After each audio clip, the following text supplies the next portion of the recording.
محمد مصطفیٰ صلی اللہ علیہ وآلہ وسلم بار بار امام حسین کو بلند کر کے دنیا کو یہ بتاتے تھے کہ یہ حسین مجھ سے ہے اور میں اس حسین سے۔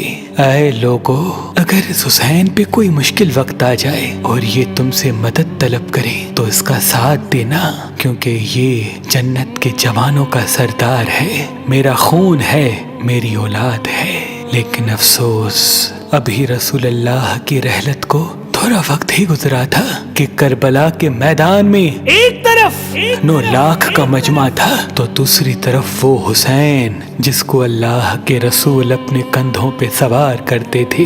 امام حسین علیہ السلام اپنے نانا کی امت سے بار بار کہتے رہے کہ کیوں میرا رستہ روکا ہے؟ اے لوگو، پہچانو میں تمہارے نبی کا نواسا ہوں، کیوں 3 دن سے میرے بچوں کو پیاسا رکھا ہے؟ کیوں میرے عزیز و اقارب کو شہید کیا ہے؟ بتاؤ، کیا میں نے رسول اللہ کی شریعت میں ترامیم کی ہے؟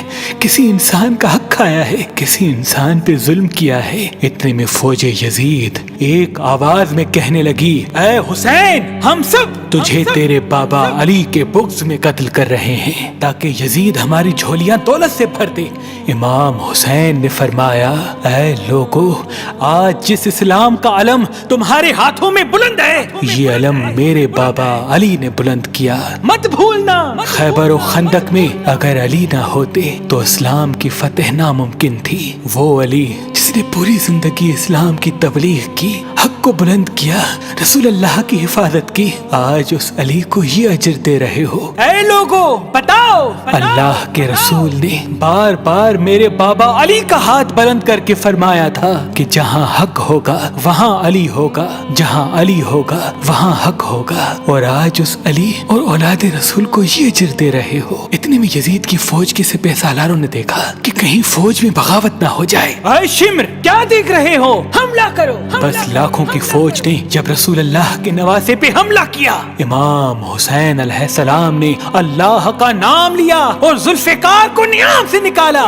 تاریخ گواہ ہے، ایک طرف لاکھوں کا مجمع اور ایک طرف 3 دن کا بھوکا پیاسا حسین ابن علی۔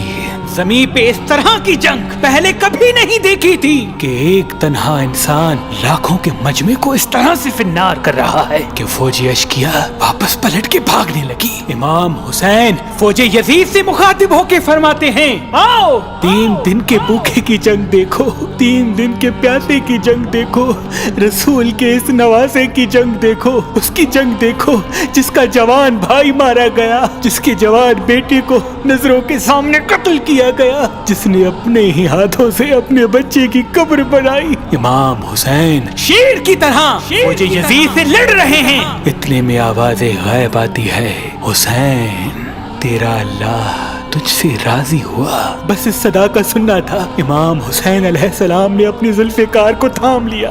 اتنی میں عمر بن سعد کہتا ہے، شمر کیا دیکھ رہے ہو؟ یہ علی کا شیر ہے، اس کو مات دینا ناممکن ہے، جاؤ خیموں کو آگ لگا دو۔ بس کچھ ظالموں نے بیبیوں کے خیموں کو آگ لگا دی اور کچھ امام حسین کو دور سے تیر مارنے لگے۔ امام حسین کبھی بیبیوں کے خیموں کی طرف بڑھتے ہیں، کبھی فوج کی طرف جاتے ہیں۔ عمر بن سعد اور شمر نے فوج کو 4 حصوں میں تقسیم کر دیا اور یہ کہا کہ کوئی بھی حسین کے قریب نہ جائے، جس کے پاس جو چیز ہے وہ دور سے حسین کو مارے۔ جس کے پاس نیزہ تھا اس نے نیزہ مارا، جس کے پاس تیر تھے وہ تیر مارتا رہا، جس کے پاس برچیاں تھی وہ برچیاں مارنے لگا۔ تاریخ نے لکھا جس کے پاس مارنے کے لیے کچھ نہ تھا وہ کربلا کی گرم زمین سے مٹی اٹھا کے امام حسین کی طرف پھینکتا رہا۔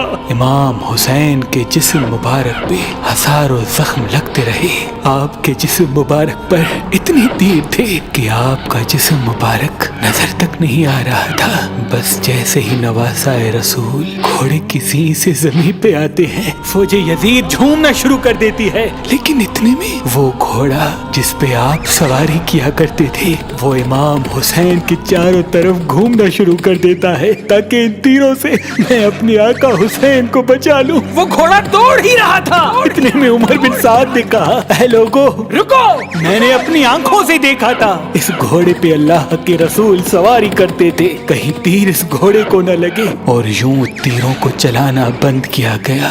افسوس ہے